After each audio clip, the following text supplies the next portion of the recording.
பெண்ணுக்கு சொந்த பந்தம் வீசக்கார கடுமா, பெண்ணுக்கு சொந்த பந்தம் வீசக்கார கடுமா. அந்த சங்கர மீன் ஒவ்வொரு மீன் மரமழைப்ப தருகுது, மரமழைப்ப தருகுது. மாடு மீனுக்கு வெளுக்கு மீனுக்கு கல்யாணம், அந்த சொன்னாக்கே கூட்டம் எல்லாம் விரும்பணும். நடுக்கடலில் நடக்குதையா திருமணம், ஆசர மொழி ஆளுக்கெல்லாம் கும்மானம்.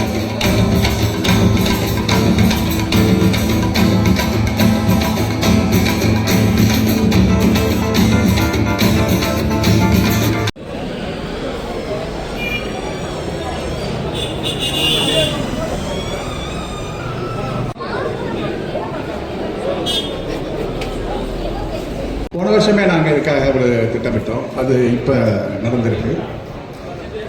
ஜாதி மறுப்பில் குறிப்பாக பெரியார் இயக்கத்துக்குள்ள ஜாதி மறுப்பு திருமணம் செய்த இணையர்களை அழைத்து காதலர் தினத்தை ஒரு ஜாதி மறுப்பு தினமாக மாற்ற வேண்டும் அப்படிங்கிற ஒரு கோட்பாடாக இந்த நிகழ்ச்சி முன்னெடுக்கப்பட்டிருக்கு. தொடர்ச்சியாக திராவிடர் விடுதலை கழகத்தில் ஏராளமான இளைஞர்கள் இப்போ ஜாதி மறுப்பு திருமணம் அதை ஒரு கொள்கையாகவே நாங்கள் செய்து கொள்ள வேண்டும் என்ற ஒரு பற்றுறுதியோடு இன்றைக்கு இருந்து அவர்கள் செயல்பட்டு கொண்டு இருக்கிறார்கள். குறிப்பாக இளைஞர்கள் இப்படி ஏராளமான திருமணம் செய்து வருகின்ற இந்த நிகழ்ச்சி என்பது ஒரு பெரியாரியல் குடும்பம், சாதி உறவுக்கு மாற்றான ஒரு குடும்ப உறவுகளை நாம் உருவாக்க வேண்டிய நிலையிலே இருக்கிறோம்.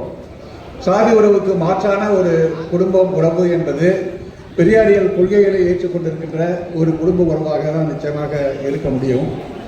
இன்னொரு செய்தி என்று சொன்னால், பெரியார் கொள்கைகளை ஏற்றுக்கொண்டு சாதி மறுப்பு திருமணம் செய்து கொண்டவர்கள் தான் சக்சஸ் ரேட் என்று சொன்னால் வெற்றிகரமான வாழ்க்கையை வாழ்வதில் மிக அதிக சக்சஸ் ரேட்டில் இருக்கிறது. அப்படிங்கிறது பெரியார் கொள்கைகளை ஏற்றுக்கொண்டு சாதி மறுப்பு திருமணம் செய்கிறது தான் இருக்கு.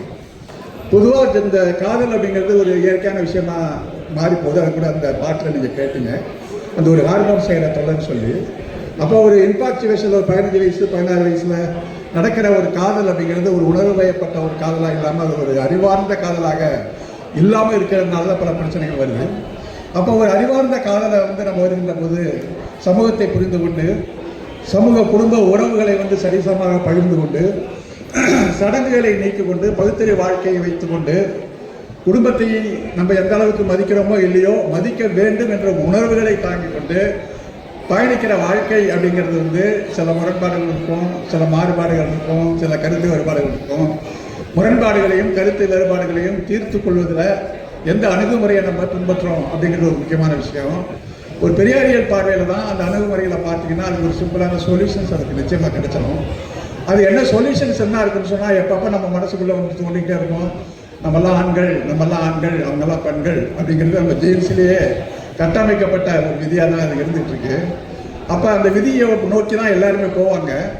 அந்த ஜீன்ஸினுடைய கட்டளைகளை மீறணும், எதுக்கணும், இதை உடைக்கிறதுக்கு தான் நம்ம இருக்கோம் அப்படிங்கிறத மண்டையில் ஏற்றிக்கிட்டு இருக்காங்க தான் இந்த ஆதிக்கத்தை உடைச்சி நமக்கு ஏற்பட்ட அவமானங்களையும் தாண்டி சொல்லப்போனால் இன்றைக்கு நடக்கிற விவாகரத்துலாம் பார்த்தீங்கன்னா அது அன்றாட நடைமுறைகள்லாம் வந்து எனக்கு பெரிய கொள்கையாக மாறி விவாகரத்தாக மாறி போயிடுது. வாழ்க்கையினுடைய ஒரு இலக்கு இல்லாத ஒரு பயணமாக அது போகுது.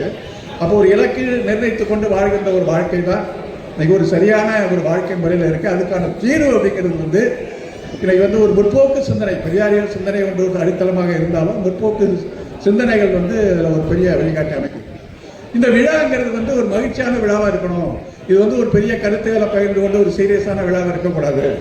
இங்கே வந்துட்டு நம்ம தோழர்கள்லாம் வந்து ஆடணும் பாடணும், வயசு இளைஞர்கள்லாம் பார்க்கக்கூடாது, அதுக்கு வந்துட்டு பாட்டெலாம் பாடணும் அப்படிங்கிற மாதிரி தான் அந்த நிகழ்ச்சி நாங்கள் கட்டமைத்தோம். அதே மாதிரி இந்த நிகழ்ச்சி செஞ்சுருக்கிறாங்க. தொடர்ந்து வரப்போகிற பாடல்கள்லாம் அது மாதிரி ஒரு குத்தாட்டம் போடுற பாடலாக இருக்கும். நீங்கள் உங்கள் முகமூடிகள்லாம் கழட்டி வச்சுட்டு உங்களுடைய உள்ளத்து உணர்வுகளை வெளிப்படுத்தும்படி இங்கே ஆடணும் பாடணும் கொண்டாடணும். அதற்கு நான் வாழ்த்துக்கள்.